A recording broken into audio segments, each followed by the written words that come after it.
At T-Mobile, our critical mission is providing unparalleled 5G coverage for when connectivity is mission critical. Introducing T-Priority, America's best 5G network experience for first responders, even in times of congestion. More capacity, faster speeds, better coverage. T-Priority from T-Mobile, built for tomorrow's emergencies, ready today. Discover more at t-priority.com. For qualifying organizations on eligible rate plans, coverage not available in some areas and may be impacted by emergencies. Are your ulcerative colitis symptoms proving difficult to manage? Tremfya guselkumab can help you manage the cycle of UC symptoms. At 1 year, many patients taking Tremfya achieved clinical remission, and some patients also achieved endoscopic remission. Individual results may vary. Tremfya is a prescription medicine used to treat adults with moderately to severely active ulcerative colitis. Serious allergic reactions and increased risk of infections may occur. Before treatment, your doctor should check you for infections and TB. Tell your doctor if you have an infection, flu-like symptoms, or if you need a vaccine. Ask your doctor if Tremfya can help you manage the cycle of UC symptoms. Call 1-800-526-7736 to learn more, or visit tremfyaradio.com. This episode is brought to you by Prime Video. In the small town of Holland, Michigan, nothing is ever what it seems.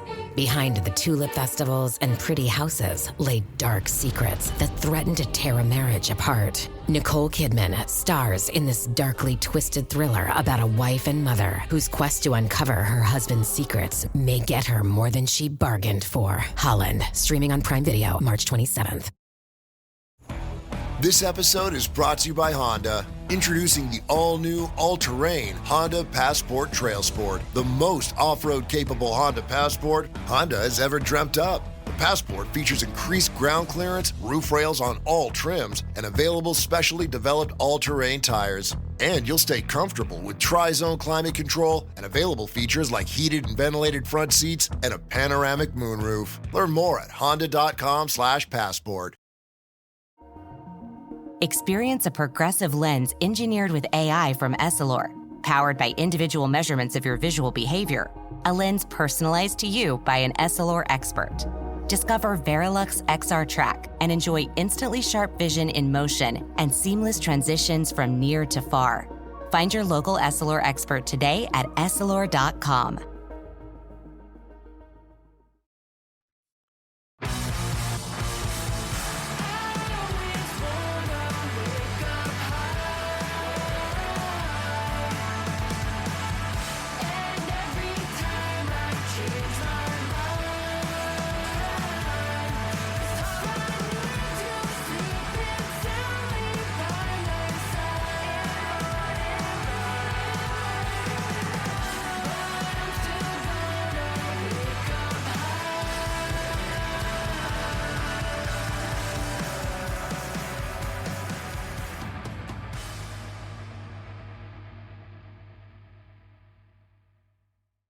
Hello and welcome to Islanders Anxiety from Lighthouse Hockey and the Fans First Sports Network. My name is Dan Saracini. Joining me on this Monday evening via Zencaster is my friend Michael Leboff. And Mike, the Islanders have played pretty well in their last two games against the two defending sort of Stanley Cup finalists, one champion, one finalist. And I don't know how to feel about that. The games themselves were, I thought, fairly entertaining. And they're once again 4 points out of a playoff spot. Stop me if you've heard that before. But it was a little bit weird. There was still some bad habits in here, some head smacking moments, but some moments of actual joy for once in this fairly miserable season. Where do you come out after the Islanders took 3 points from the Edmonton Oilers and the Florida Panthers in their last two games? I'm basically just exasperated, but hopeful now. Yeah, that it's crazy how, a season and basically, any journey in life, you don't know obviously where it's going, and you go on these like winding roads and deal with the weather, people honking horns at you and all sorts of stuff, and then all of a sudden you end up kind of at a fork in the road, a breaking point, a climax, a culmination of the journey. And for me, that moment was on Sunday night. I was driving back from the supermarket, and I was listening to our friends Chris King and Greg Picker on the radio call the Panthers game, and the Islanders were already down 1-0 after dominating the first period, and I had turned the game off because I saw Kyle McLean take a shot that like deflected and it was going top corner and somehow just ended up in Vitek Vanacek's glove.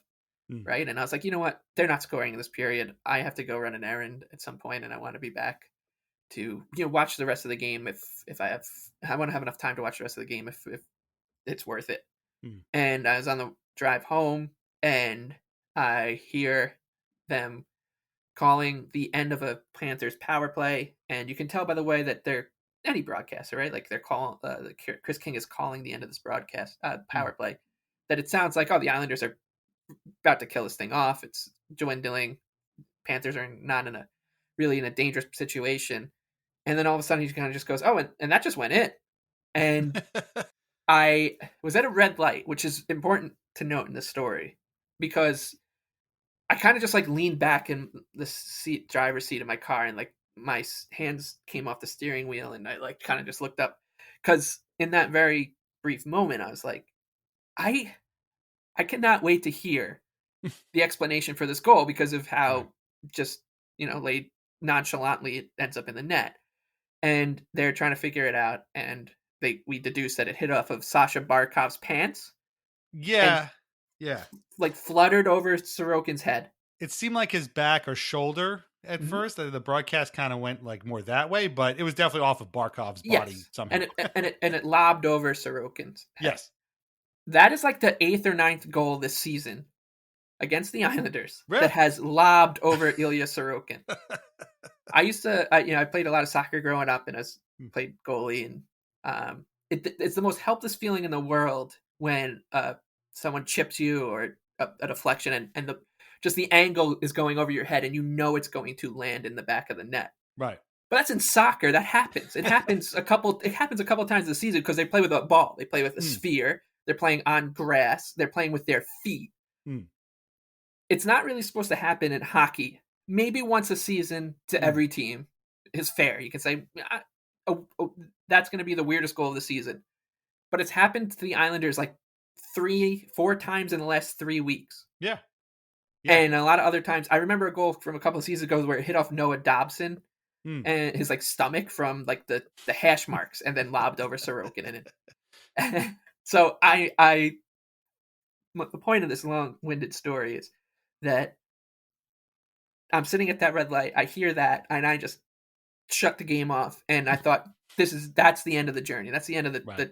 I try tooth and nail to hang around in every season I can, and hope for the playoffs. But if I can't see the rain is lashing against the windshield, if I can't see this as like the sign, I'm at a red light, just sitting there on a Sunday night, rainy.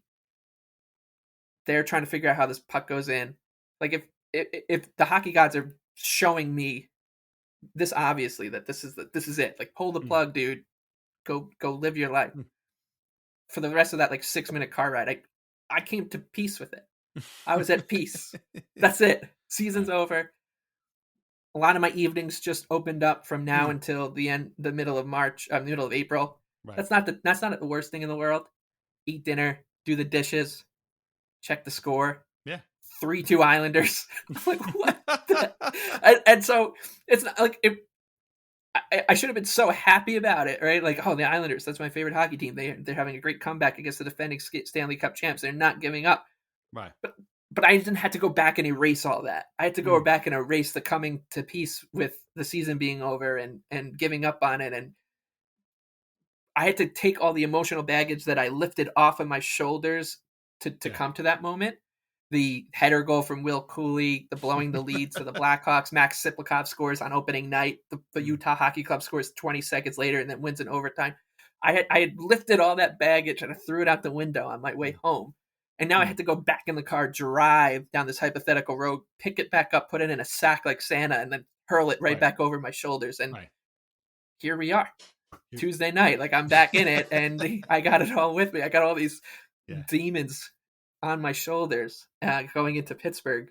Yeah, just the exact place you want to bring all that baggage, right? But yeah, you had to put all that baggage right back on, like football pads, right? Yes. Like Mean Joe Green, you're putting those back right back on. And yeah, no, I hear you. And it's funny too, because you talk about that being a point where you can kind of step off the train. Like they dominated the first period against the Panthers. They got nothing out of it. They've played okay in the second period, but they're down 2-0 on a fluke goal, you know, and now it's they've scored 3 goals total in the games before. Right. So it's like they're not scoring 3 in a period. No, of course not. Vanacek, who's like the newest Panther, hadn't given up a goal in his first game, they were saying, against the Sabres or whatever. So he's on this. I mean, I'm sure that getting rescued out of San Jose has probably done wonders for this guy's disposition, you know? And frankly, well, this is, even if you had, let's say you had, we're like, I'm done. I'm getting off the train. This is it. I can't take it anymore. That's like maybe the 12th or 15th spot you could have theoretically gotten off this train at any point this season, right? Whether it was the winless February, the, you know, mostly terrible December where they couldn't kill a penalty, like all of the Matt Barzal injury, the second one or the first one, either one, like, you know, any of these, the Noah Dobson injury, trading Brock Nelson. Yeah, trading of Brock Nelson. Exactly. Like any of these points you would have had absolutely no reason to stay on board. You could have been like, well, I'm done. And you didn't. Because we're all here. We're all here. We're all crazy. We're all put that baggage back onto us. I thought the same thing. I'm like, boy, wouldn't it be great to have?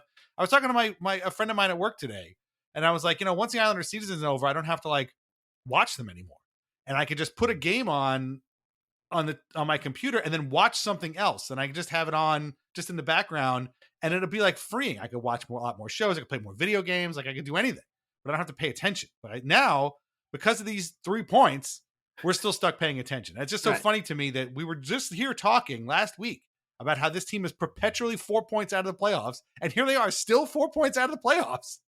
And does that mean I think they're going to make it? No, but we'll talk about all these other things in a second. But and adding to that was parallel to the Islanders was the Rangers playing the Oilers. Yes, and the Rangers were ahead in that game, I believe, or tied. Yeah, they were ahead 2-1. Oh no, it was tied 1-1, and however that game shook out. But I was thinking, well, you know, the Rangers will win.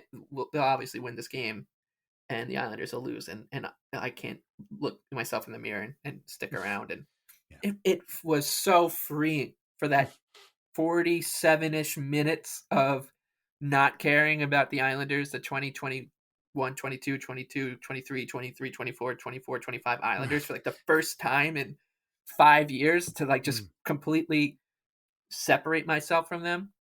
It felt so good. It felt so good. And then,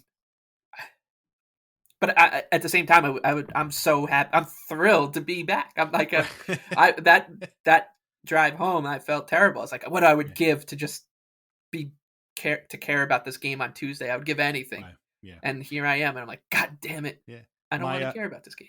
My notes after that Panthers game say head scratcher, but good vibes.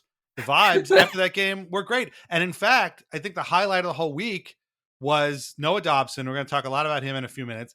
He gets the post-game interview with Shannon Hogan. Obviously, Shannon's last post-game interview from UBS Arena was a very emotional one with Brock Nelson. And she was in tears. He was almost in tears. Everybody in the stands is almost in tears. And Noah's there, and he answers the 2 questions very, very boringly, as Noah is not want to do. And then as he's leaving, he says, and happy birthday to Shannon Hogan. It was her birthday. And it was just like, oh, this is wonderful. Like, this is very nice. This is how it's supposed to be. You watch a game, your team wins, they come from behind, or even then they played really well in that game, and the vibes are good.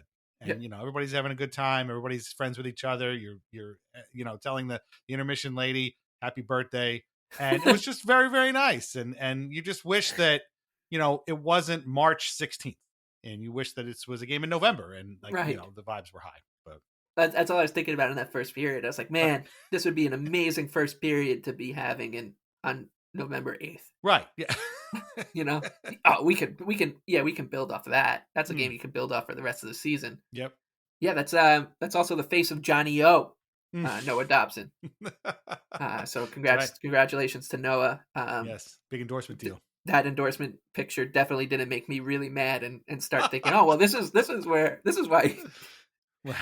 You've been so inconsistent this season. No. Yeah. All right. Well, we'll get into it in a minute. Real quick, as you all know, we are on Patreon at patreon.com/Islanders Anxiety. Sign up today, ad-free episodes, bonus podcasts, written posts, and a whole lot more. So sign up today, patreon.com. Never a bad time. Sign up, patreon.com/Islanders Anxiety.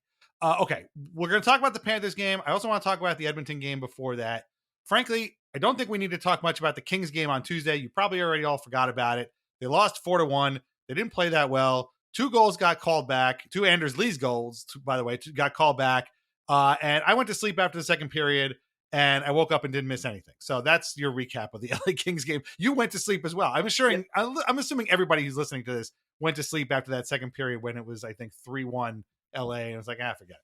Yeah, no, I mean, and I think this kind of adds to the way I felt after hearing Chris King confusingly call that goal. Was I went to bed that night, and I said, "You're better than this. Just go to sleep. You're going to wake up, and it's just going to be a very, very straightforward Los Angeles Kings 4-1, 5-2, whatever win over the Islanders," which is what happens when they go out there to Staples Center every year, and you just take those 2 hours of sleep and put them in your pocket and move on. And I woke up in the morning, and I had a bunch of texts being like, I just can't deal with this anymore, that kind of stuff. And I just thought I saw the scoreline. I thought they just were alluding to the scoreline. I'm like, yeah, me neither. I give up. And then I had the unfortunate pleasure of reading more about the game. And even when I wasn't watching and I'm just sleeping through the game, it still finds a way. The hockey gods still find a way to torment Islander fans. There was 2 disallowed goals for goalie interference that probably, I think at least one of them just flat out should have counted, and the other one is still a gray area. And then the Quentin Byfield goal, Tony DeAngelo's stick exploded, and that gave me terrible flashbacks to I was at the Red Wings game. Yes, the Red Wings game when Alex Romanov's stick exploded in a similar kind of position on the ice and led to a breakaway. And that was the shorthanded goal. Yes. Byfield's goal, yeah. And I think the Red Wings goal was shorthanded. No, it might have made at the end of a power play. There was something there too, but that was the goal that the Red Wings tied that. That was a game tying goal with 4 minutes left. And then the Red Wings won in regulation a few minutes later because it's been torture all season. And that's how bad the torture has been and how consistent the torture has been, is that that's a game I should be able to recall in my head and be like, remember when so-and-so scored this goal because Alex Romanov's stick broke, and then a couple minutes later they scored the game-winning goal. But I don't even know if I'm blending these games together because it's just night after night something cursed happens to this team, and even when you're sleeping you find out about it. So I was asleep and I wasn't there to witness the cursing of the Islanders at the Staples Center, but I certainly found out about it later, and I got to be retroactively take self-pity about it, which felt just as good as you can imagine, to walk around mad in the morning because the Islanders lost the game you didn't watch, and they had a bunch of bad bounces that you didn't even see. So that's how petulant and immature I am with this team right now. No, I mean, I wouldn't blame him. Again, I went to sleep too, because I guess the only thing we missed from that game really is the Islanders went 0 for 8 on the power play. But again, that should not be a surprise to anybody that they went 0 for 8 on the power play. My only thing I want to point out about this game is, I think it was after the second one, Lee, was complaining to the refs about his goal getting called back. And I might have been, because I was very tired and I was about to go to sleep. And so I might have hallucinated this, but I feel like he almost said to them something along the lines of, what else am I supposed to do? Like that, do you know who I am? Like, I'm Anders Lee. This is how I score my goals, right? You take that away from me. You're taking my livelihood. You're taking food off my table, man. You're taking food out of my children's mouths here. Like, I got to score these kinds of goals. But alas, 2 of them got called back. Whatever, they lost. That whole trip out west. Aside from that, the one game they won, they look like shit. So really could have lived without that whole trip. But in any event, we should have all just filed for them to just go out there and go 1 Can we just say they go 1-2? They beat the Sharks and lose the next 2 and just save everybody the week and a half. Pretty much. Lou Lamoriello doesn't have to go take his business trip across the country as an 82-year-old. Scott Malkin flew there from England. Right. Yeah. Yes. But the less said about that game, the better. We could just memory hold out like so many other games this month. But the Islanders did have, so that was Tuesday. And then Thursday, they're back home at UBS Arena. to host the Edmonton Oilers. Again, last year's Stanley Cup runner-up. And it's Connor McDavid, it's Leon Draisaitl. Now, the Oilers coming in, it should be said, were in a bad way. They were slumping. Mark Spector at Sportsnet was beside himself. He couldn't take it anymore. He's complaining. I love that every year he writes the same article about how McDavid can't do it alone and Draisaitl can't do it alone. They got to have depth scoring, and the Oilers somehow have never figured this out. I don't know why. They haven't done it. I guess they did last year in the playoffs. They had a bunch of guys score, but this is Spector's annual Leon and Connor can't do it alone time period. But they came in, and I thought to myself, well, they're gonna get right against the Islanders. Why wouldn't they? And then a funny thing happened.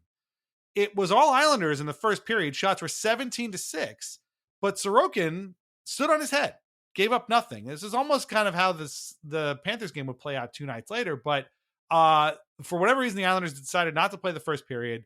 Ilya Sorokin did, kept the Oilers off the board. They were better in the second period, but of course, Leon Draisaitl scores. This guy loves scoring against the Islanders. Scores from the top of the circle, and you think, all right, well, that's the end of that. And that was a good run. But the Islanders sort of take the game back a little bit. It's about even in the third period. A Ryan Nugent-Hopkins turnover leads to a Bo Horvat goal. Anthony Duclair was sort of like a decoy on this play. I really appreciate that. But nice goal from Bo, his 21st of the year. I wish we had seen a little bit more of that this year, but he's had a pretty good season for him. Scott Mayfield and Pierre Engvall had a bunch of chances. More on Engvall in a minute. There was an Adam Pelech, Simon Holmstrom 2-on-1 late in the third period, and just the puck just refused to cooperate with Adam Pelech's stick. It just was like, nope, not happening. And it just wobbled off into nowhere. There was a 2-minute shift in the Islanders zone. This was an overtime. Overtime starts with the Pelech Holmstrom 2-on-1. Then there's a 2-minute shift in the Islanders zone where Holmstrom's stick breaks and Adam Pelech sticks his foot out to block a shot after moving in one. This is like Matrix shit. Like he's moving in one direction and then he flicks his leg out in the other direction and stops the puck with his foot. And we all thought that foot was going to go flying off like, Barbie's foot or something like that if you cut it off with a pair of scissors. But no, he missed the next game, so I shouldn't joke about it. But this was an insane shift. Casey Zizekas has a chance on the other end. I don't even know when he got on the ice. And I'm thinking to myself, I hate doing video for this. There's a reason we don't do a lot of videos, because I hate looking at my face on TV talking about this stuff. And I would never, ever do that to somebody, because I couldn't stand watching myself talk about this stuff. But I'm thinking to myself, if they make it out of this game, out of this overtime, and they win this game, we need to do a full video breakdown of this overtime, because it's completely insane, the things that are happening right here. But sure enough, Cal Pickard to McDavid to Draisaitl on a breakaway, game-winning goal. Islanders lose 2-1. Exciting game, kind of a cool, fun game after the first period, but a wild one, and one the Islanders had no business getting a point out of. Sorokin was brilliant. Like I said, Pickard was pretty good too. Sorokin 33 saves. Pickard was barely tested, but that overtime was absurd. And I mean, I'm surprised the Oilers didn't win on the first shift, because that's kind of what their MO is in overtime. But I mean, for everything, the 2-on-1, the stick broke, the foot, Zizekas, everything about that overtime was nuts until Draisaitl just ended it. So what's your takeaway on this game? Well, how much first of all did you watch? And second of all, what'd you make of the whole thing? Not just the overtime. Yeah, it was kind of just peeking in and out of this one because I had essentially begun to sever myself from the team after the Ducks game, and the Kings game was a really good step forward for me, because I went to sleep and I was like, okay, they're playing the Oilers, the season's over, and I saw the first period and I was like, I can't watch this anymore. And but kind of held my phone close enough that I was like peeking in at it, and then had the overtime on, and because I was watching on my phone, I was like very confused about what was going on. I was like no volume or anything. Yeah. And I was like, I don't think I saw that correctly. I just think I missed all that. That I like to make World War I and World War II analogies, and that Adam Pelech moment felt very much like the somebody who's like sprinting back and forth between like the front line and the back line, like a medic or something. Right. And then like he gets in like Band of Brothers or something, he gets like finally gets blown up, and you're like, oh no, and he's like, and then they go help him out, because that, I mean, it was just a bizarre set of sequences, and I once again, I kind of just wish that game was in the middle of November, because I was like, man, I wish I could have been proud of this overtime, even though they lost. I wish I could have been proud of this entire game. But you guys have taken that from us. You guys have taken the ability just to be proud of an A for effort kind of game, because one of the reasons I turned the game off was I was watching, and the Islanders, were kind of hemmed in, and they get a good scoring chance. And it was Casey Zizekas and Hudson Fasching on like a sort of 2-on-1. And obviously the play goes nowhere. I just had this inner monologue with myself of, how can you watch this game like and try to get yourself like G'd up and be like, oh, let's save the season, if you're watching a game where Leon Draisaitl and Connor McDavid and like Evan Bouchard and Zach Hyman are flying around, and then you're like, oh, there goes Hudson Fasching for my team. It's so Sisyphean, right? Like, right. Me and Hudson Fasching are pushing a boulder up a mountain, and Connor McDavid is just carrying a sandwich down that same hill, just waving to us on the way down. I was like, this is exhausting. I just got to stop. And then I saw how the Islanders tied it up, and I was like, okay, I'm back in. Watch that overtime, and I really didn't even know how to feel about the game at all, knowing that I couldn't be mad at them. Right. I couldn't be happy about the win because they didn't win.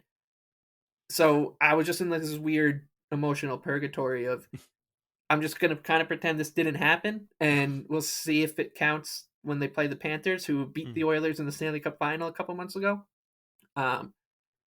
And knowing the likelihood of that was pretty minimal, I was like, okay, well, I'm not going to have to remember. This will just be this will be like the Thomas Vanek game where he kicked the puck in against the Blues. Right. And it didn't count. Like, just a weird game in a lost season that ultimately, like, it's just kind of a blip. But then it turned into something more because they beat the Panthers. Yeah. And Adam Pelech, you knew right away. Once Adam Pelech said he was okay after the game, you're like, oh, well, we'll see him again in September. Because anytime an Islander finishes a shift, or the team says he's okay, or labels the player day to day, it means that they're somewhere in a different realm. That's where I expect Adam Pelech to be now. I was going to say, is Pelech officially day to day? I'm looking at the thing here. I don't know if he is, but he would definitely miss the Panthers game. But if he is day to day, we'll see him in training camp, because he's definitely not going to come back. I think Matt Barzal is still day to day as well, and he's almost definitely not coming back.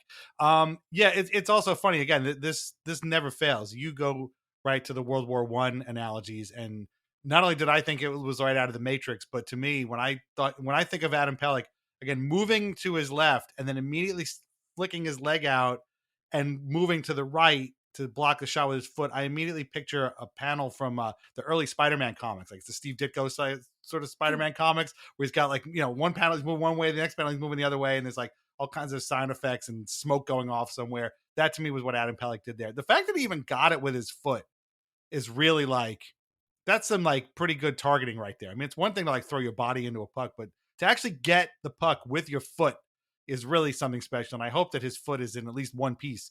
As of right now, we don't know what situation is going to be like, if he's going to be back on Tuesday, but we'll see. I did feel the same way you did, though, which is that I wanted to be mad because we saw a lot of the same stuff here that we've seen all season long, but I really couldn't be, because they played pretty well. And the same thing happened against the Panthers game too. But the thing that did make me a little bit mad, though, is because I could kind of see where this was going. And I feel like I know, it's going to happen eventually, if not this season, well into next season, is that if you watch the game on TV, you already know that one of the stars of this game was Pierre Engvall, who was very active. He had a bunch of scoring chances. The broadcasters couldn't stop talking about how good he looked, how he was using his speed. He was really being physical. He was getting out there. He was trying to find his own shots. And I started getting kind of mad about this, because that was, and I don't have it in front of me, but I'm almost certain that was Pierre Engvall's 135th game as an Islander. I'm almost certain that's the number. Let me make sure I get this right. He again, he did look good in that game, but so it was his 135th or 36th game as an Islander. And I would roughly estimate that in the 136 games he played to that point, he's probably looked invisible or actively harmed the team in 120 of them, right? Like, would you say that's fair? Like, there's probably been 18 games where Pierre Engvall looked good, scored a bunch. He's only scored 46 points as an Islander. I think if we put that first half season aside, not even half season, the 18 games plus the playoffs against the Hurricanes, I think if we put those aside and you just look at the last, he played 74 last year and he's 46 this year, so 120 games. So if you look at the last 120 games, I think that is a fair thing to say that he's like 1 out of every 11 has been like, oh, there's a good player. Right. So we have a wealth of evidence that this player, who the Islanders signed to a 7-year contract after that original 18 games that you just mentioned, has played a vast majority of those games as a non-effective member of the club. Like, he's just literally invisible for most of those times. And then there are times when he's been actively bad. Again, we talk about that Montreal game from last year, right after Patrick Waugh was hired. There's games like that. There's a couple more I'm sure I can think of like that.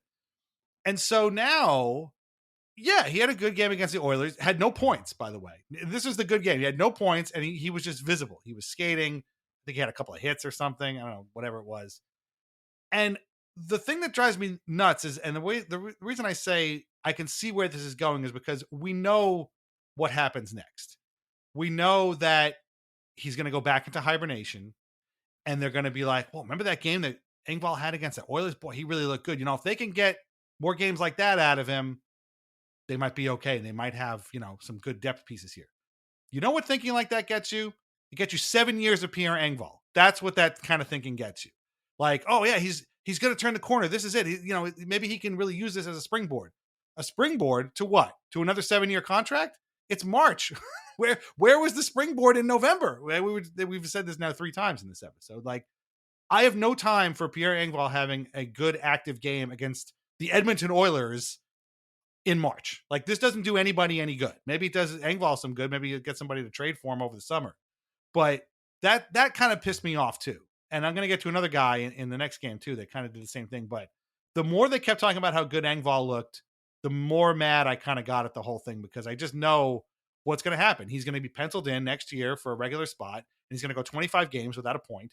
And it's just going to be the same thing all over again. And I can't, they need to kind of get out of this cycle of the guy comes in, they have nothing to lose. He looks great for a few weeks. The season ends, and then they're counted on next season to do something, and they don't do it. They just go again, turn back into a pumpkin. We've seen that with Engvall. We've seen that with Kyle McLean. We've seen that with Hudson Fasching, who you mentioned before. And the next guy on the list might be Mark Gatcomb. Gatcomb scored against the Panthers. We'll get there in a minute, but like, this is how twisted this team has made me, is they praise for a player makes me mad, because I already kind of see where this is going. And I know what that kind of praise means. It means that, he's trying to justify his spot in the lineup. And as soon as he does, well, I guess that's about it. We're good. We're good to go here. And, again, I should point out, he had no points in that game, like, which is kind of the point of the game, right? Like, that's what you want. But anyway, you weren't really watching. I mean, did you hear or see anything about Engvall? No, I did. I saw, and it's the type of thing we always make fun of, and maybe we'll make fun of later in this episode, on one of our bits, Master Leaf Theater, because we just go through the list of players that the Leafs media circles the wagons around, even though and then you're like, wow, that guy must be having a good season, and you look up and he's got like 2 goals and 4 assists in 38 games, and then he's waived like a week later, and you're like, oh, we like to point out, oh, remember when they were talking about how they fixed Michael Amadio or Alex Galchenyuk, like all these guys, and Aaron Dell, and but they've already moved on to the next one, and it's unfortunate that now the Islanders are following media's members are following that direction, because Right. it makes no sense to me, because it's I liken it to what we talked about during like preseason and stuff too, that just because this guy's flying up and down the ice and during a bag skate and winning the race doesn't mean jack shit. Like Right. I like Yeah, it's just us exactly. where Pierre. Hey, do you want to start making Pierre Engvall a story? Give him 15 more games and Right. let him score 6 goals in those games and play well in all of them and try hard, and because otherwise you're praising Pierre Engvall for doing exactly what he does, which Right. great. He had a couple good games. That's good to see. Hopefully he builds on it, but it's not a story until he proves that he's not doing what he always does. I mean, he had that game against the Flames where he was like dangling around people. He turned into Right. he That's turned what I'm into saying. Mike Bossy for like 8 minutes against the Flames, and everyone's like, "Wow, that was great. Maybe he could build up that 2 games later healthy scratch, right?" So Yeah. You're right. Like I don't even think we're not mad even at we're not mad at Pierre Engvall. This is who he is. Right. This is just who he is. We're mad at how that whole situation has been covered, will be covered, and was covered, Right. because that's it's. I like Pierre Engvall. I think he's actually like a player that if it ever clicks, like great, that he's someone you want on your team. But I just don't. It's now believe it when you see it territory, and believe it when you see it has to be like 20 games plus of consistent play. Yeah. Because we've seen this act before. Yeah. And yeah, it was funny because there was like an interview with Wah where someone asked about Engvall and he was like, and like just seemed frustrated. Yeah. And then that clip like went a little, made it the rounds, especially with Leafs people, and they're like, "This is what we told Islander fans they were getting," and people were like, "I can't believe Wah would act like that." I'm like, well, if somebody came up to me and at the deli was like, "What's up with that Engvall guy?" I would just go, just like Patrick Waugh would. I would maybe start talking with a French Canadian accent too, because I'm just so in like just constant confusion when it comes to Pierre Engvall. So yeah, it's let's slow the roll here a little bit. It's the I think hockey media is probably the worst about it. They love to put the cart before the horse. Yes. November 3rd. If the season ended today, this would be the playoff matchup. Right. Give me 7 games of this. Well, there's 60 games left of the season. Yeah. So it's let's deep breath, everybody. If he scores a hat trick on Tuesday, then you can start running with it. I mean, you said 15 games. You're being much more generous. I need to see like a season before. Wouldn't the season be nice? That would be. Yeah, exactly. This is also a player who's probably like, shit, I'm getting bought out at the end of the year. I better. I mean, it might be, but then like he becomes somebody else's problem, and I won't miss him. I'm sorry, but yeah. So that was sort of my kind of dark cloud over again what normally would have been a very entertaining game, and like a kind of game, we say this all the time, like I wouldn't have been mad about losing that game. Like, hey, you know what? Stanley Cup finalists, really good team, they needed the 2 points, frankly, more than the Islanders did, obviously, because they were kind of falling apart there. I think they lost 5 of 6 or something like that. So good game against a good opponent, and a fun, Friday night at the old rink. But then you thought, well, there's no way they're going to beat the Panthers on Sunday. That's ludicrous. And as you said, it didn't look like they were going to. They were really great. First of all, Mike Riley's back. Great to see him back. Everybody seems very excited. He said he's been healthy for a while. I guess they wanted to make sure that he's, whatever his vital signs are all in the right direction, and he's back and can take the punishment of an NHL game. And so it was nice to see him back there. And I think he had a pretty good game. I didn't notice him doing anything bad, so I guess it was okay. But yeah, it was all Islanders right up front. Shots were 12-1. I'm sure Paul Maurice was doing that Patrick Waugh, Pierre Engvall sigh, everybody, or worse, in the locker room. They come out in the second. Sam Reinhart scores in front. Nice little short pass from Barkov. It looks like they're taking over the game again. Then, like we talked about before, puck off of Barkov's back, also from Reinhart, flips up and over. This is the Ilya Sorokin special. It's 2-0, and you're like, oh, well, that's the end of that. Then the third period happens. Mark Gatcombe takes the puck as it squirts out of a pile, wraps it around, not unlike some other guy against the Panthers a few years ago, makes it 2-1. Tsyplakov on a breakaway, nice fake move, scores, ties the game. Tsyplakov's first goal since in 27 games. It was like early December. And again, this guy's kind of managed to fly under the radar a little bit. It's his first year in America. We're all, we don't know anything. I don't think he's had a bad season, but I'm not ready to anoint this guy the future of the team after going 27 games without a goal, although that's a very Islanders thing to do. And then the craziest part. So that all happened in a couple of seconds. I think the very next shift, Noah Dobson, the best shift of his season, maybe best shift of the last 2 seasons, maybe for him, kind of pokes the puck away, chips it to Lee. Lee gives it right back to him, and on the rush, chips in the go-ahead goal, makes it 3-2. Got a little bit hairy with the empty netter, but Sam Reinhart had a whiff on it, by the way. Sorokin lost his glove at one point, but still made a save, and Holmstrom hits the empty net goal to make it 4-2 Islanders win. To me, the Dobson play is really what sort of made the Islanders kind of stand up and take this game. The crowd was really back into it, even more so than Tsyplakov's tying goal. And when I saw Dobson make that play, I don't know about you, but all I could think of when that happened was, where you been, brother? Where have you been? This is the Noah Dobson we need. This is the Noah Dobson they've needed this whole season. Where has this guy been? Why are you putzing around behind the net and poorly running a power play? Where is this guy? Why haven't we seen this guy for 66 games? All right, he was hurt, fine. 46 games or whatever it was. Like, again, this was a beautiful play, and I should have been happier about it. And I was in the moment, and then I thought, but like, why now? Why March 16th against the defending Cup champion Panthers? Late in the third period, did Noah Dobson finally decide to look like the Noah Dobson of the first half of last season? It was a bit of a frustrating situation, but man, what a play. I mean, I like that he chipped it. He stole the puck, chipped it to Lee, gave it back to him, and then he just took care of the rest. Like, that's what superstars do.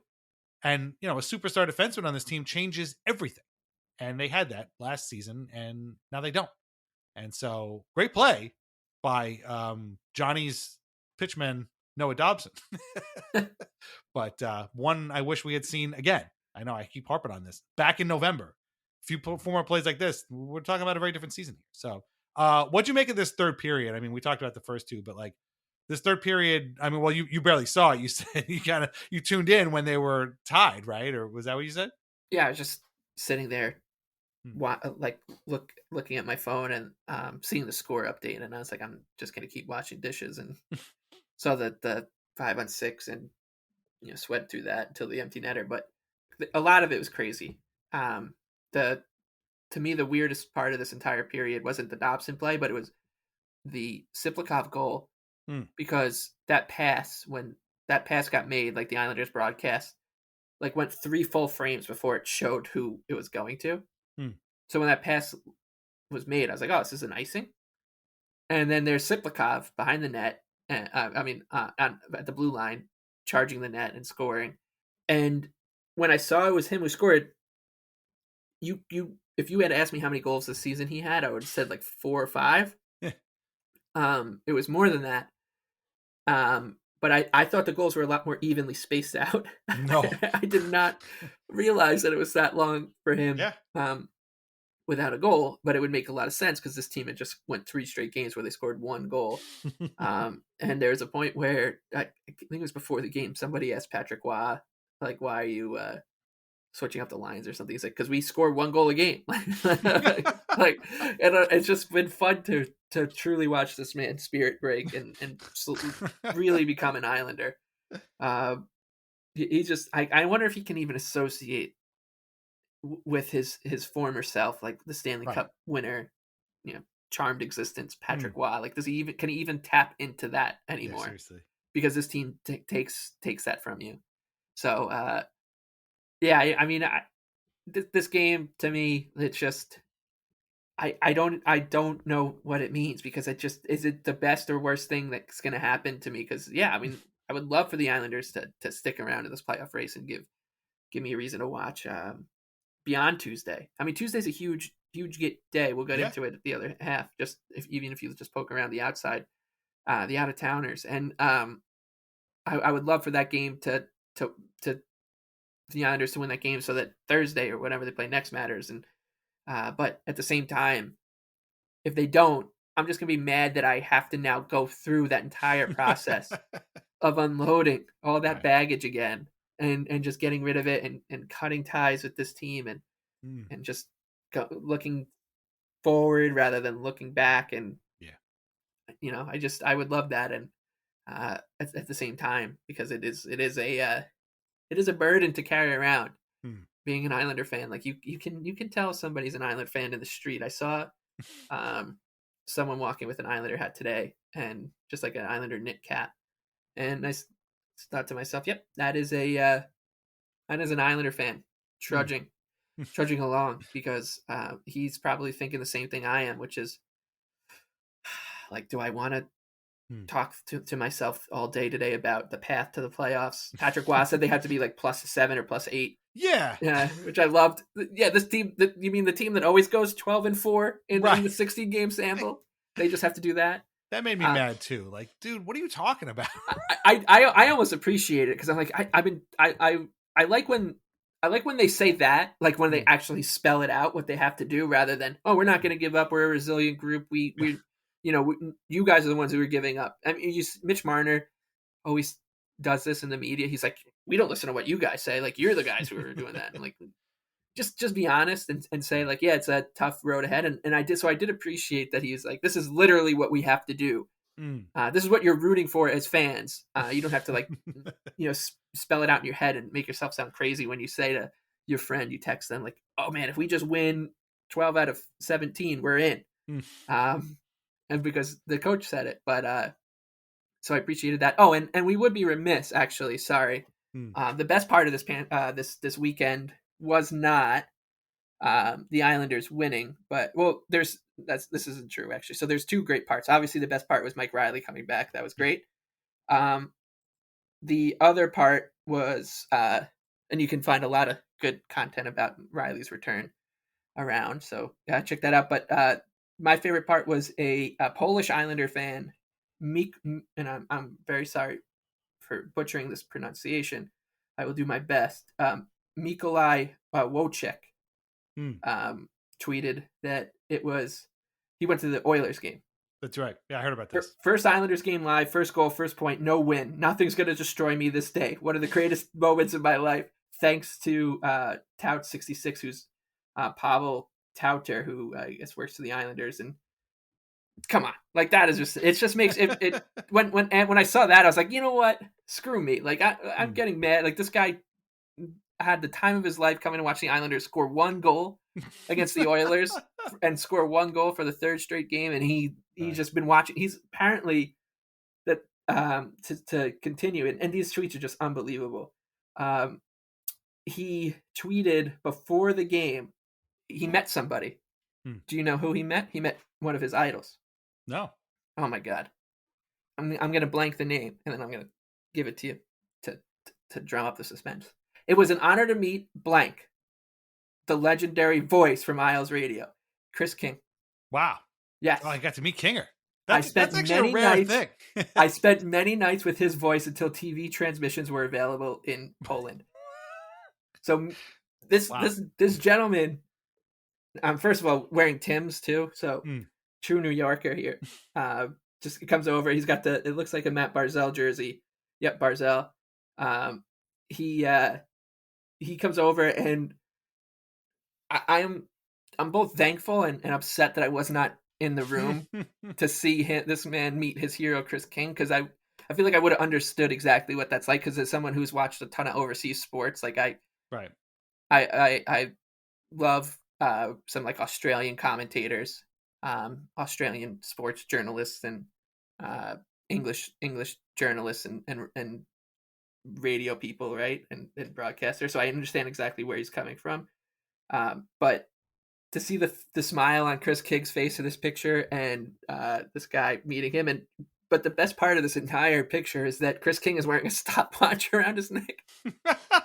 It's just it's just a beautiful thing. So, Mikolai, I don't know if you listen or not, but welcome. I'm really happy that you had a great time at UBS Arena. Hope many happy returns, hopefully, and it's great that the Islanders were able to provide you an unforgettable moment, a positive one, because they keep providing us these unforgettable, like, eye-scratching ones. Right. So, yeah, no, that's beautifully put. I saw something about it, but I didn't know the whole story, and that is amazing. And yeah, well, that's awesome for him to come all this way. I won't even travel from New Jersey to go watch those guys play live, and this dude flew in from Poland to watch them. That's dedication, man. I mean, I gotta tell you, that's pretty special. And to meet Chris King, and I'm sure Kinger enjoyed that. And I do love that he says until we got television broadcast in Poland. It sounds like he's been, watching the Islanders since 1832. Yeah, right. Well, you know what? So it says in his Twitter profile how long, and you can deduce why he's an Islander fan. Because he started watching in 2002. So he was probably a fan of the Polish Prince, which how can you not be? I can see that.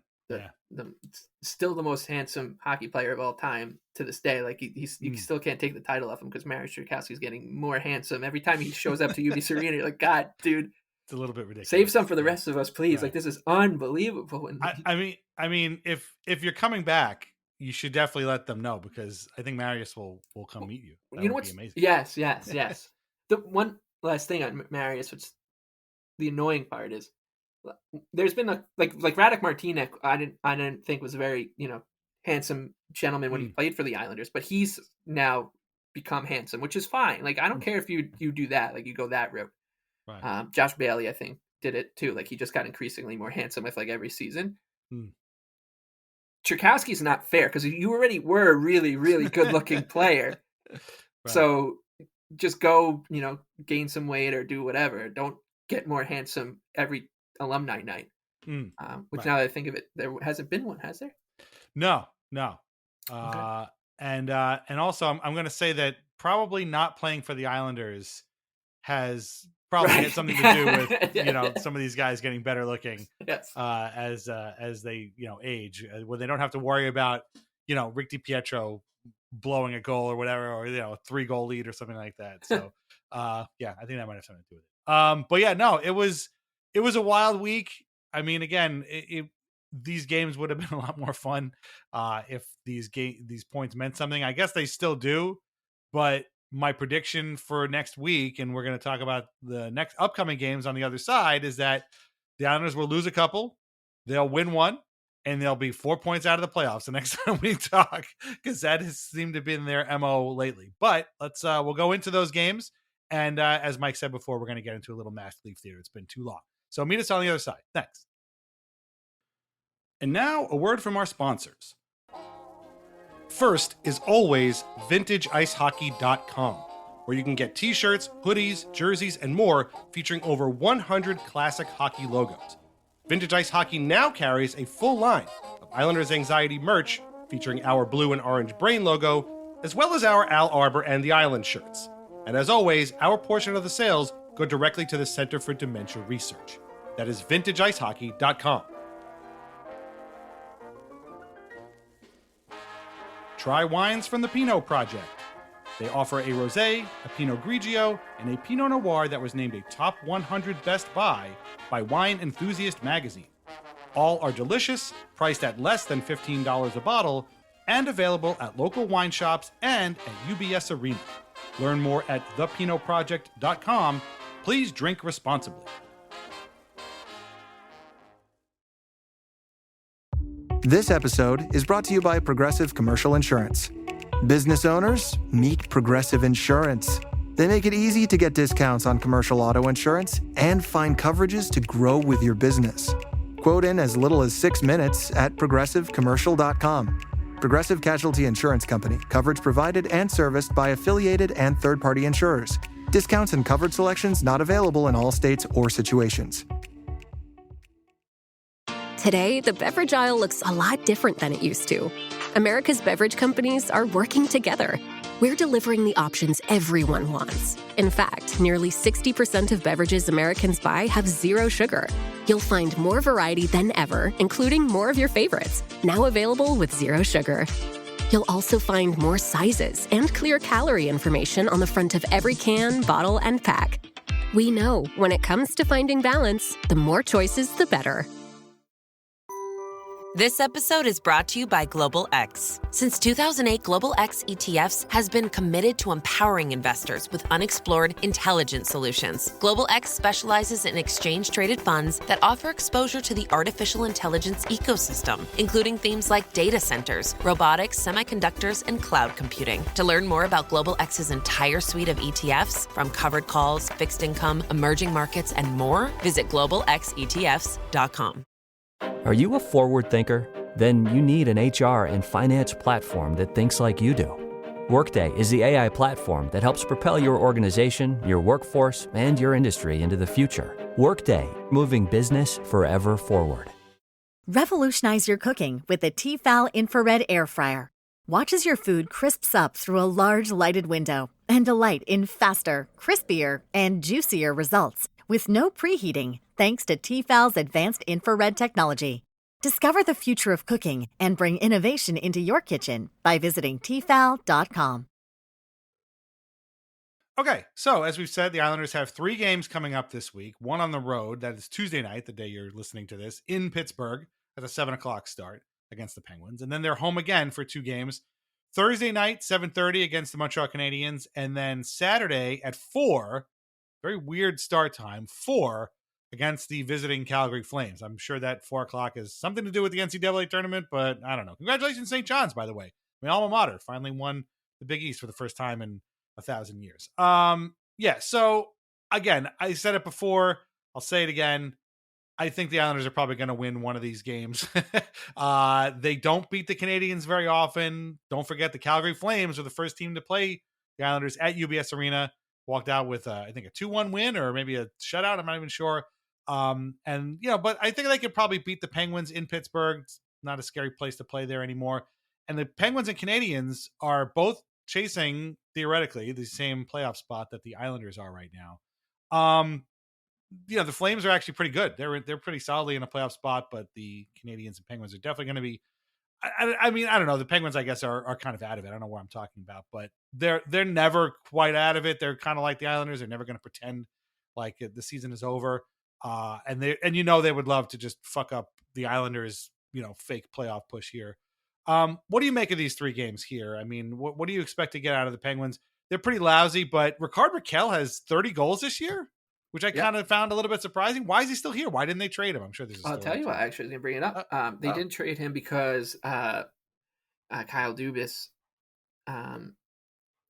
said that he was only going to trade Rickard Rakell for the other team's best prospect and nothing less. What? Yeah. Wow, that's a weird thing to say. Yeah, I can't believe he would say something like that after he didn't trade him. It's one thing to do it after you trade someone, but he's copying someone's homework, I think. So, yeah, I mean, what do I expect out of these games? What do I expect? I expect another goal to lob over Ilya Sorokin's head at some point. I guess that's like the only thing you could feel safe about when you're looking ahead.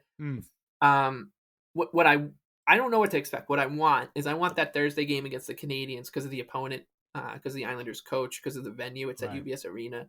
I want that game to mean a lot. Like I want that game to be huge, because I think it has the potential to be a great atmosphere. And you know, it's a Thursday night. It's the Canadiens, so you'll get those rabble rousers in town. Wa, of course. So you get the French Canadian media in town to ask him how it's going, and him to look at them and hold up a sign that says "Help." I really wish I understood French because I would love to hear what he's actually saying to these folks, right? You know. Yes.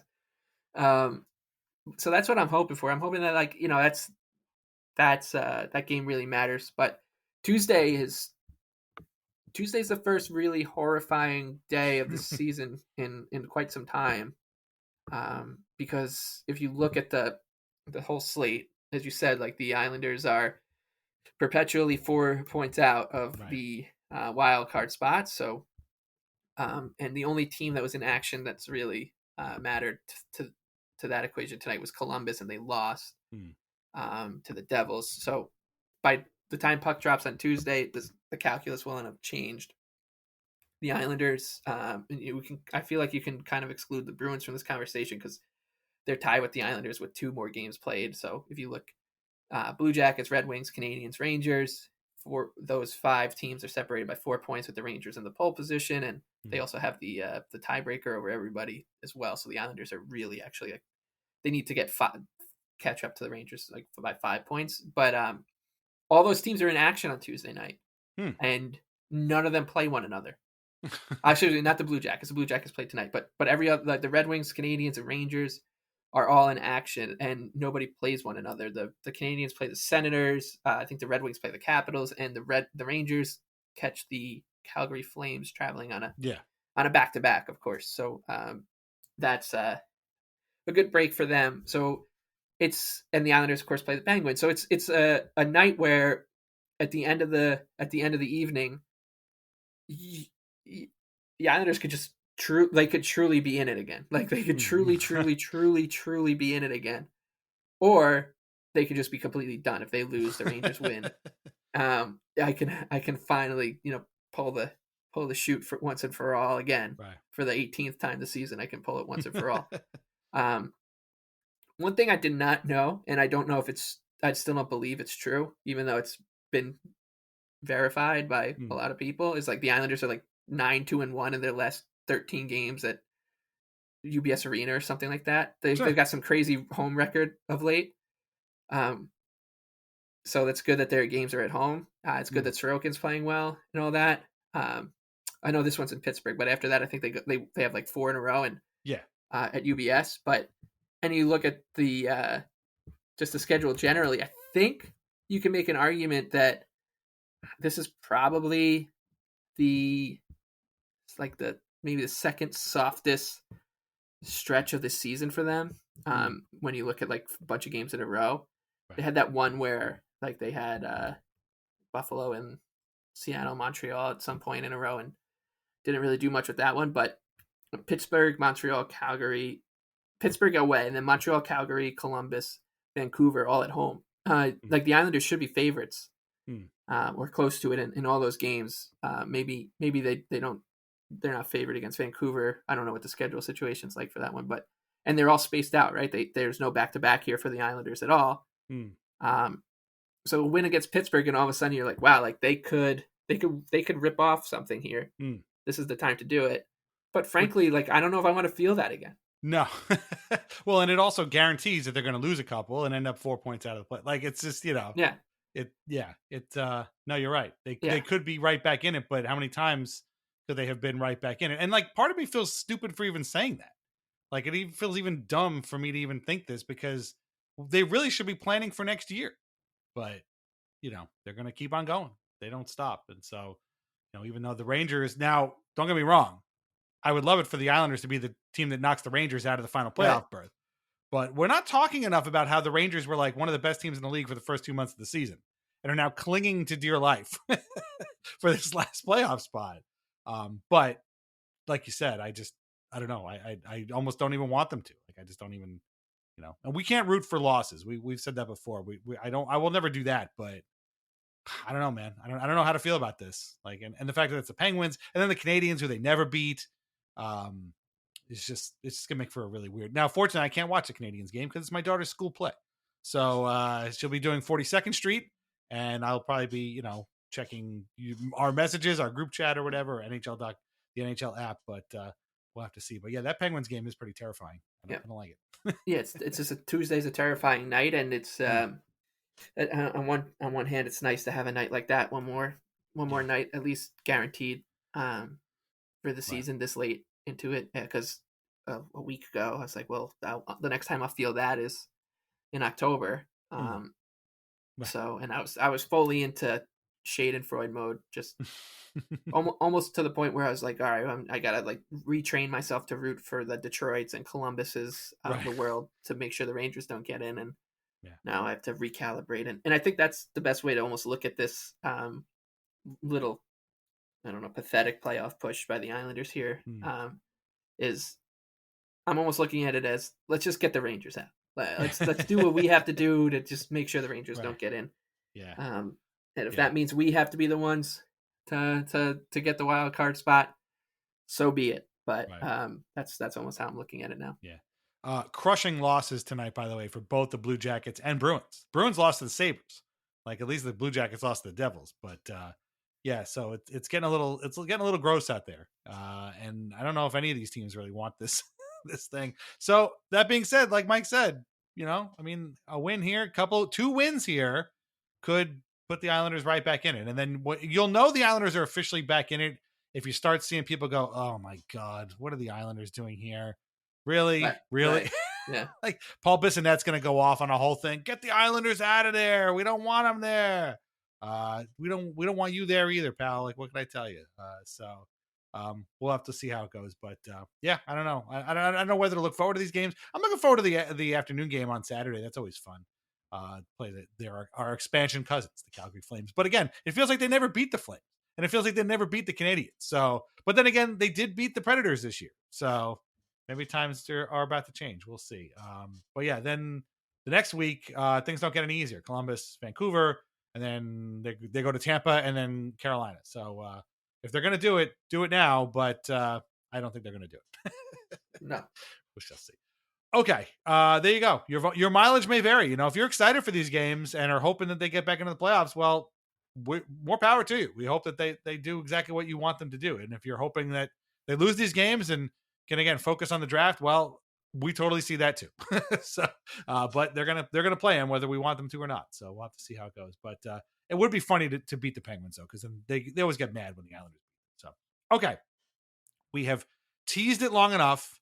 We have shelved it for a while. Things got kind of important there, but it is time once again to return to a fan favorite and to bring to you once more the poetic stylings from up north as we present to you another edition of Master Leaf Theater.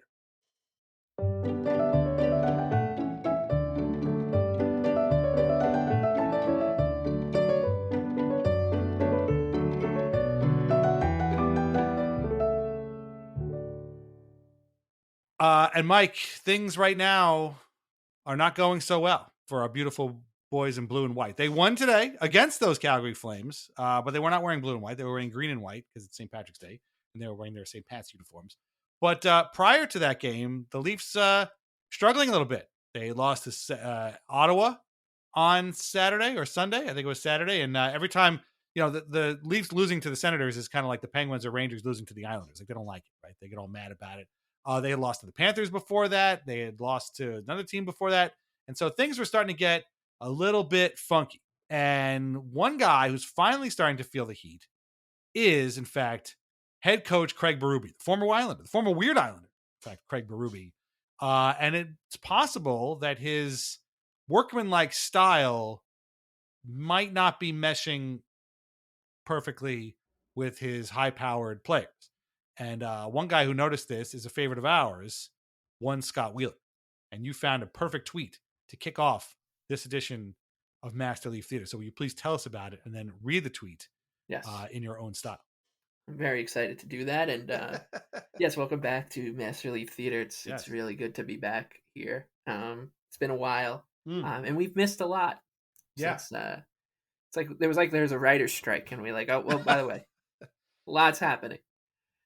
Mitch Marner has been asked to waive his no trade clause. Eric Tulsky's the most aggressive genius ever. They almost traded for Mikko Rantanen. But Tulsky said, I only want Marner. And he's brave, so brave for doing that. Austin Matthews is dealing with an ailment. Physical or mental, we don't know, JB.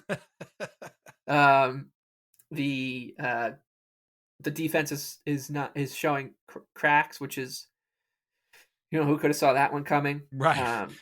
Yes, and like you said, this the Maple Leafs and their head coach invented a new term called North-South that we heard all throughout the first half of the season about how that's how you have to play to win in the playoffs, right? You got to play North-South hockey, and not East-West. The Leafs have been too much East-West, and they now got the guy to come in to hold them accountable and make them play this north-south hockey that will lead them to the promised land.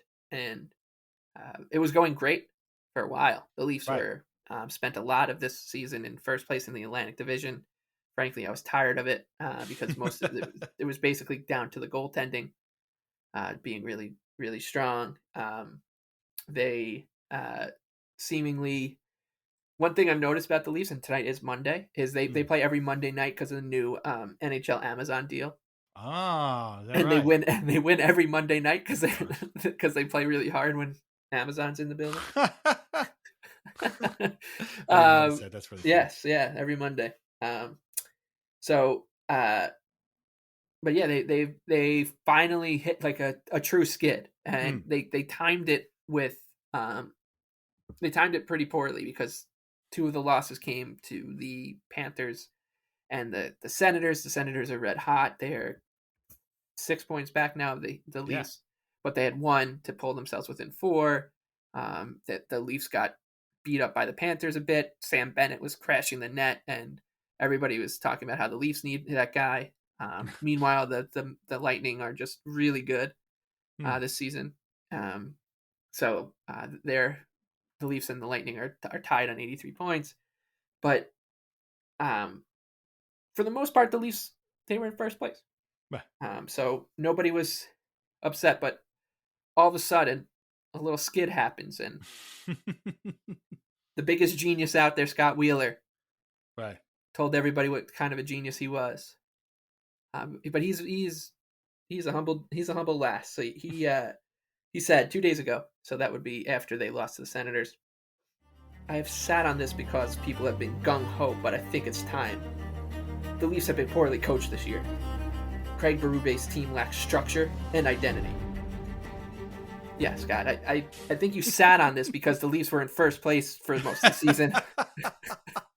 and if you had said it, everyone would be like, "Well, dude, they're in first place. I don't know what to tell you." But you just waited for them to be playing poorly before you made yourself sound like a genius for saying, "I predicted this thing that already happened." And obviously people picked up on that, and he replied, "Honest question for those yelling about unrelated things and people in my mentions. What are the Leafs good at?" So yeah, I mean, it was a really nice moment from Scott, who, like I said, he's the king of. He does a lot with prospects too. He'll be like, "I saw this guy coming." Like, okay, What about the other ones that you may got wrong? But he has the that's funny, the hindsight 2020 award here. Or we always knew his skating was going to be a problem. There's another favorite. Yes, too, you know? Yeah. I'm sorry I was wrong that 18-year-old kid, I couldn't tell if he was going to be a superstar or not when I said he was going to be a superstar.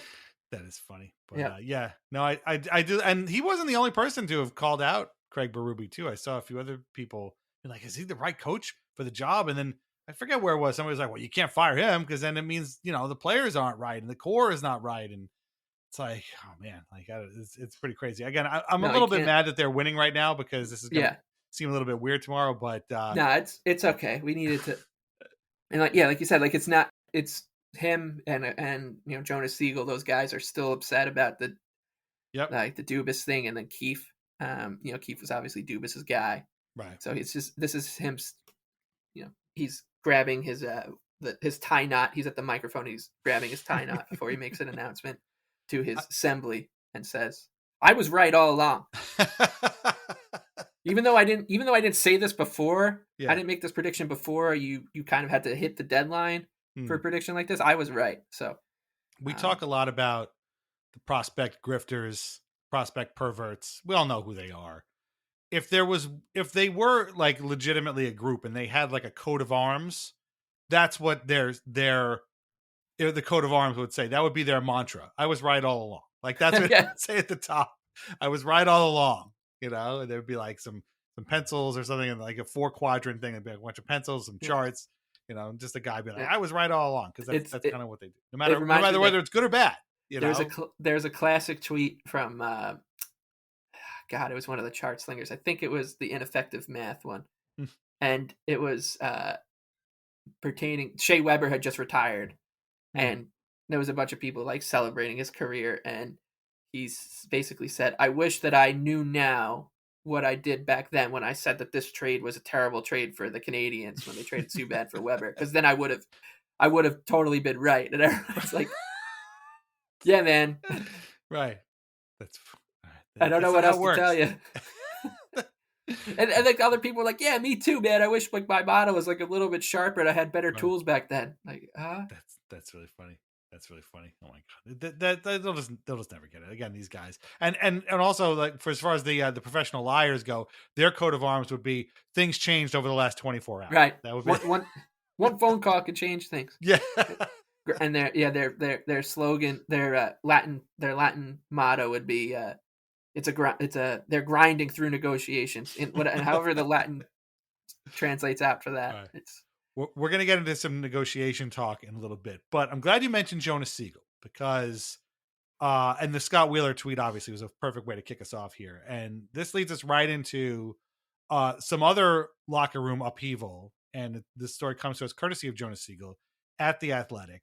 And one of the other things that happened to the Leafs in the last time since we've had a Master Leaf Theater is that they placed Ryan Reeves on waivers. Could you believe it? Revo himself was placed on waivers. The man they brought in for whatever reason they brought him in was placed on waivers. He's going to go to the Marlies if he's not there already.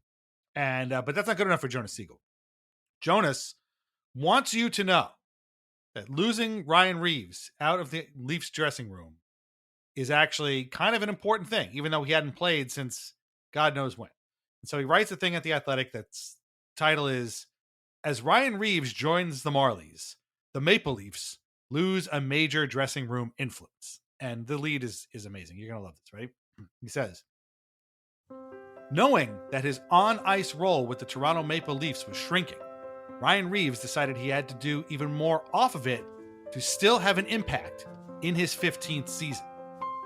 Now, you may be thinking, what is he doing off ice? What to have such an impact? What was the important thing that this guy was doing off the ice to compensate for the fact that he wasn't playing? He was scratched all the time. Well, Jonas tells us.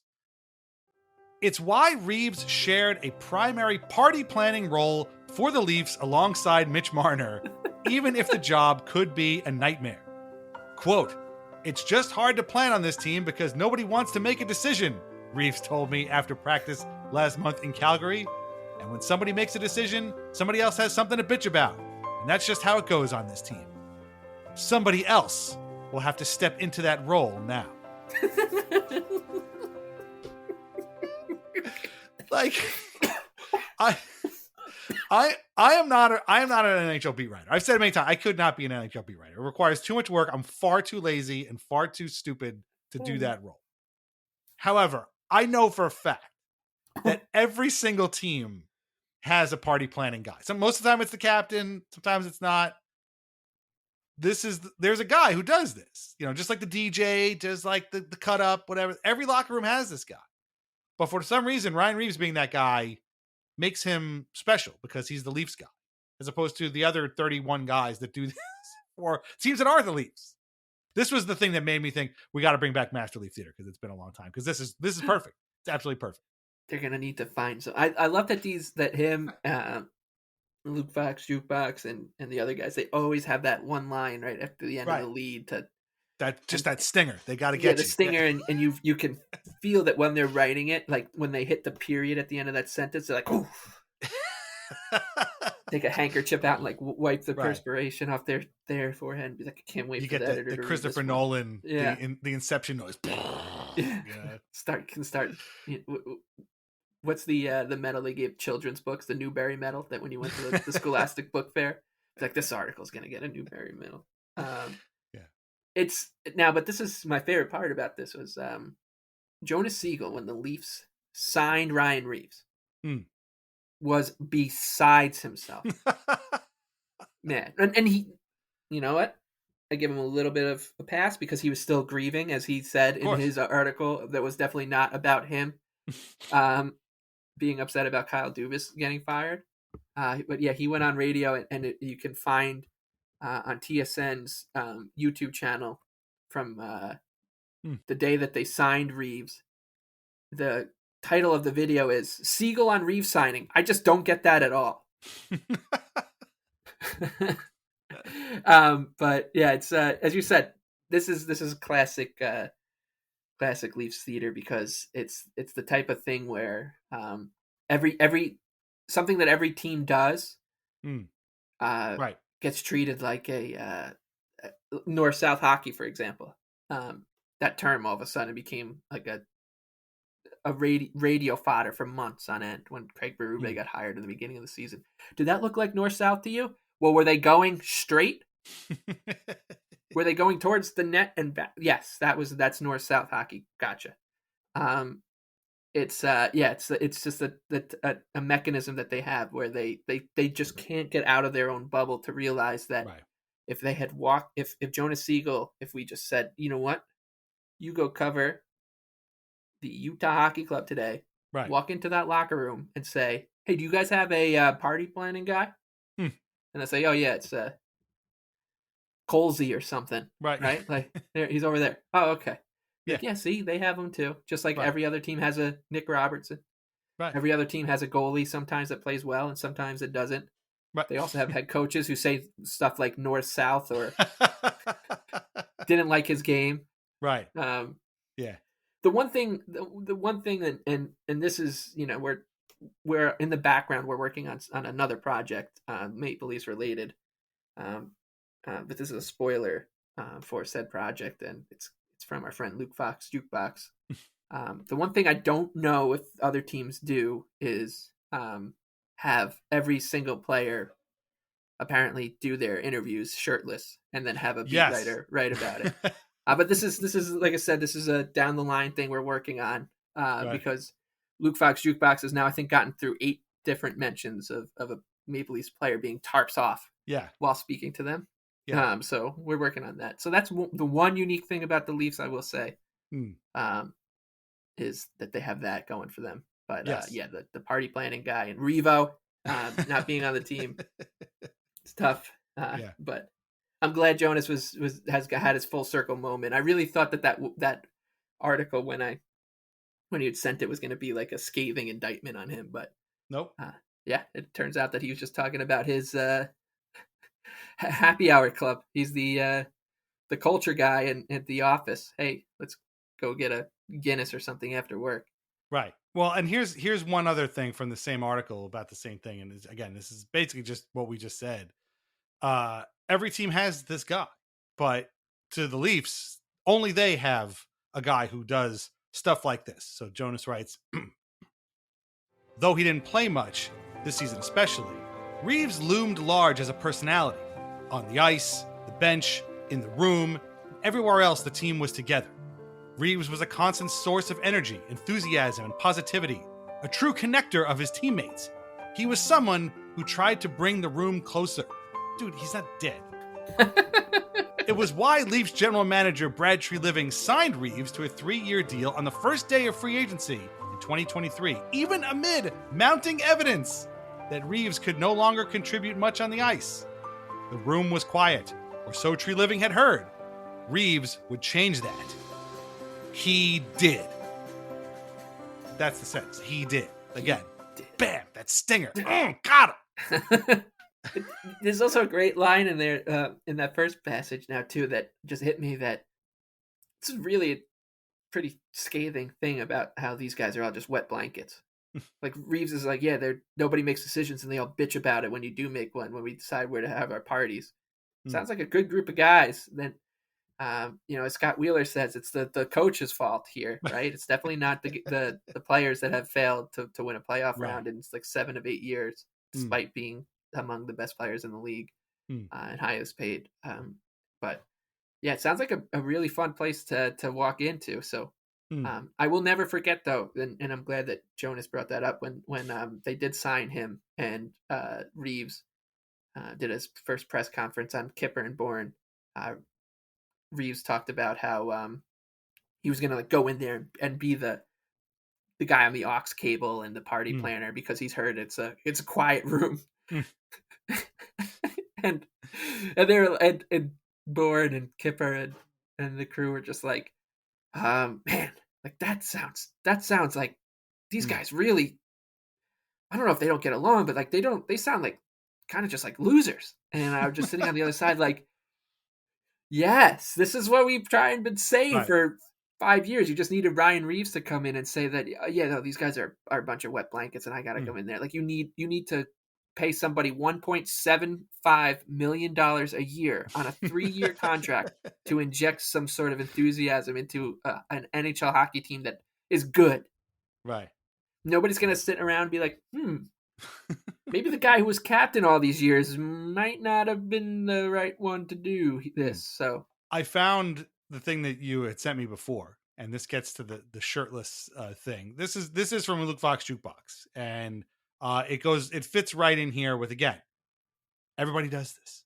There are guys all across the NHL, all across the world of hockey that do stuff like this, but because it's the Leafs, it is treated as if it is a special event that only they are privy to. And this is an article, it's what his whatever thoughts article here, and he's talking about defenseman Simone Benoit, who lost a fight, by the way, in Utah to somebody, but he was photographed doing this like Superman punch. I don't know if y'all probably saw this by now. He lost that fight, by the way, but he did get in this cool photograph of him doing a Superman punch where he kind of like jumped off his feet and like, I don't know, he posed a little bit with his elbow in the air.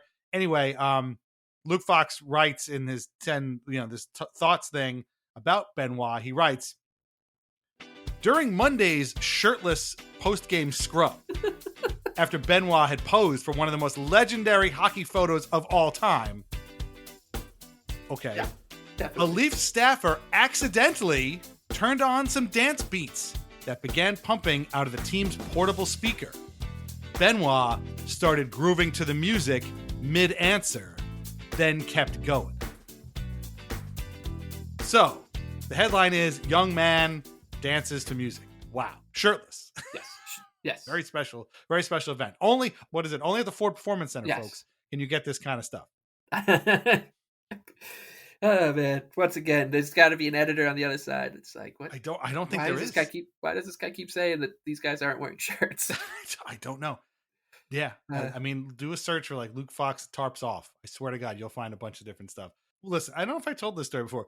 When I was an intern for Stan Fischler, he sent my first things was like, he wanted to get some quotes. The Islanders have played the Capitals.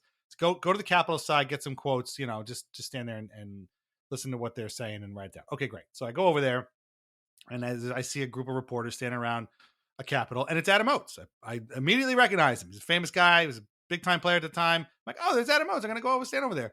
And as I get into the group there, I notice Adam Oates is only wearing a towel. And I was like, oh, that's Adam Oates in a towel. I've never seen that before. You just kind of get used to it because that's the way the locker room is, right? And I don't know, Luke Fox, I guess, is not used to it yet because it seems he keeps bringing it up. I mean, it's the little things here too. Most legendary hockey photo of all time, really? Portable speaker. We need to know it's like a portable Bluetooth speaker for the story. Is that really important? Not really. A Leaf staffer accidentally turned on really was an accident. Oh man, I just tripped and all of a sudden these dance beats started popping up. What the hell happened? None of this is important. Or special. It's insane. Okay. Last one. We're going a little long. We made you wait an extra day for this episode, so we'll give you a fourth entry into tonight's Master Leaf Theater, and you're going to love this one. So, biggest thing to happen for the Leafs is, as Mike mentioned, Mitch Marner is a UFA, and they went to him and was like, hey, man, the Hurricanes said that they'd kind of trade us like Mikko Rantanen, but they want like you. Would you want to maybe waive your no trade clause and head down to Raleigh and get fitted for an old Whalers jersey or something? And Marner was like, no, I'm not interested. I'm good here. And they're like, okay, man, that's cool. And this has led to a lot of consternation. Oh my God, what's going on with Mitch? Does that mean he's going to stay? Does that mean he wants to leave? Does that mean he's trying to screw the Leafs over? The Leafs were going to get Rantanen. What? Anyway, Rantanen ends up in Dallas. It's a whole other thing. And this is from Sportsnet. This came out just a couple of days ago, and it's by Michael Amato. He's a new entry into the Master Leaf Theater canon. And this isn't really funny the way, the last couple of recitations were funny. This is more like funny, haha, for us funny. And so it's all about Marner and what this means and what life might be like for the Maple Leafs were Marner to leave as a UFA. And he says, this is way down in the bottom. I almost stopped reading it until I got to this part. Amato writes, even if they don't make a big splash signing, there are other options for Toronto. They could enter the trade market this summer with more cap room at their disposal, or set themselves up to take on more talent in next year's trade deadline. Again, Marner won't be replaceable with one player, but a more balanced roster could help them avoid taking a step back. The Leafs were on the other side of this situation when John Tavares left the New York Islanders to sign with Toronto. New York watched Tavares leave for nothing. Many felt the Isles were headed for some challenging times, but they ultimately revamped the roster and went to back-to-back conference finals only 2 years later. That was further than they ever got with Tavares in the polls. So, congrats to Michael Amato. He's finally he did Sportsnet for having a little bit of awareness, right? Yes, the first guy to realize. Right. Oh my goodness. That's a good one. That right. That one it feels good, you know. It does, right? It's like watching your child crawl or or like walk for the first time. You're like, wait, maybe they're getting it. Some people maybe they're just getting it now, but I immediately sent that to you. Yeah. And, hilarious. Yeah, there's not much to add besides it just feels good to hear somebody over there finally say it. And it's because they're going through this situation, which by the way is not all that similar. No, not at all. It's close enough that I give him credit. This Michael Amato. I went to one of my college roommates' name was Michael Amato from New Jersey. But I don't think it's him. But I give him credit for picking up on it. There are some massive differences here. Yeah. One being that the Toronto Maple Leafs were never in danger of going under, and we needed somebody to help save us and win some hockey games. But like I said, credit to where it's due. Picked up on it. This is something that has driven us. This is almost like why Master Leaf Theater became a thing, was because these guys are so good at missing the forest for the trees. It's like it is their superpower. Right. They write all this stuff, and I'm like, do you guys realize what's going on here? Like the team it's failed. He has failed as the captain. That's why he's being stripped from the captaincy, and that's why how they didn't, and how nobody could grasp why we were booing him. And it took years of like other fan bases turning on players to realize, like Mikko Rantanen got booed the other night, and there were some people pissed about it. I'm like, why? I mean, he like went into the media and said some things about Colorado's. They're fans. They can boo whoever they want. But there was already a discussion about this on Kipper and Bourne. Like, well, they might boo Marner because of this whole thing. He didn't want to get traded, and then if he leaves, they're not going to boo him. Dude, they'll boo him. They'll boo him. They'll boo him. and it'll be great to see the discourse about that. Will be chicken soup for the soul, because the years and years and years that Islander fans were painted as monsters for doing what for booing John Tavares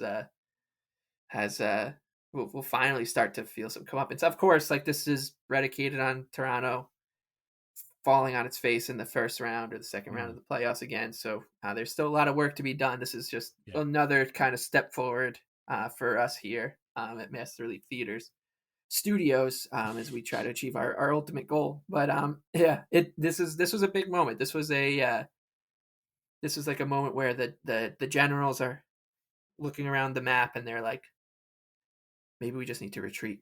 Like this might have we might have lost this. And you're like, yes. That's exactly what you need to do here. Because as this man has said, you're now staring down a similar situation, and you're going to have to deal with the fallout of that situation, just like we did. And you're going to have to deal with the annoying media and the annoying petty conversation. So looking forward to that.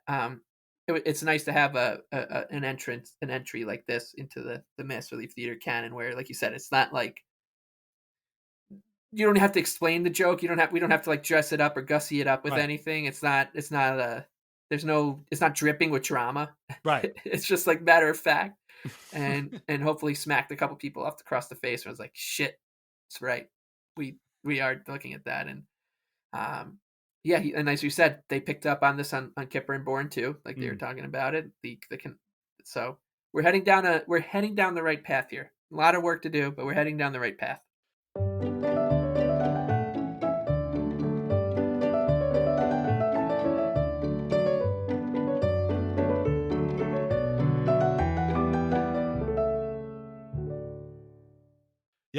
Yes, and it is wonderful to see. Okay, that's gonna do it for this episode. We hope you've enjoyed it. We hope you've enjoyed the return of Master Leaf Theater. It was fun for us, and it will be back if the Leafs do in fact fall flat on their faces again. Trust me, it's gonna be back with a vengeance, and it may be back before that. We'll see. But this was fun, and it's great I love when we were able to compile these things. It had been too long since we've been able to like put together kind of a list, and you could see it form. As we said off the top, like they were first place for a long time. Right. Like they were top that division for a long time. But now they're not. And as Scott Wheeler just discovered, it's all Craig Berube's fault that they're struggling to win big games, because this. Right. I mean, the track record of Matthews, Marner, Tavares, Nylander, Riley, like all those guys, it's basically flawless when it comes to. Right. To stepping up in big moments, whether it be in the regular season or postseason. So obviously it's the new guy's fault, who's not Kyle Dubas or Sheldon Keefe. It also, we didn't really talk this much about this, but it was also funny that Fraser Minton got traded to the Bruins, the Brandon Carlo deal, and all of a sudden it was like, well, he wasn't that good a prospect. Yeah. Tell that to the guy who was hanging out on the family farm this summer, talking about what a salt of the earth, down home old school player he was. Like, what? One of my favorite Master Leafs theaters ever was the Luke Fox jukebox Master Leaf theater, about how Morgan Riley, when he saw him come off the ice after his first practice, and was like, "You just get off the sheet, man. You really love the game, don't you?" Just a classic in the genre of probably didn't happen. Nope. And that guy's a Boston Bruin now. So yes. If he loves the game, he's not doing it in Toronto anyway. It's just too funny. These guys, they'll never get it. But like I said, maybe we have a little bit of a little evidence that maybe they are at some point. So there you go. Okay, now we really do need to wrap this up. We have one other thing coming out this week. It's later on. It's a Weird Islanders podcast. We are going way back. And I mean as far back as we can go with the Islanders. We're talking 72, 73. First ever episode dedicated to an inaugural Islander, and I promise you, you're going to want to hear this because this guy had a few fun things to say while playing for the Islanders, and he did not enjoy his stay on Long Island. And as we found out, kind of paved the way for guys that would come along years later that also didn't want to stay on Long Island. So check that out later this week. Sign up at the Patreon, at patreon.com/IslandersAnxiety for ad-free episodes, bonus podcasts, and the whole lot. You can find us on Apple Podcasts, Spotify, Amazon Music, Audible.com. You know where everywhere you can find podcasts. Please leave us a review wherever you can. We really do appreciate them. Our theme song is Morning Haze by Family Dinner. Listen to more of their music on Spotify and check out their album, God Looks Out for Fools. Read Lighthouse Hockey every single day for the most up-to-date Islanders news and discussion. Islanders Anxiety Podcast are part of the Fans First Sports Network. Shop VintageIceHockey.com. Try wines from the Pinot Project. Mike, where can everybody find you on Twitter? The Big Lebowski with 2 E's. Follow Mike at the Big Lebowski. We have talked about a lot. It's been a long episode. They won a couple of games they probably shouldn't have won. They're going to be playing a couple of games that they might want to think about winning if they really do want to get back into this thing. It's a weird time. I don't really know what to make of it. I'm not sure I like it. I'm not sure I dislike it. I don't even know. Do you have any final thoughts about this very odd sort of, juncture we are in this very odd season?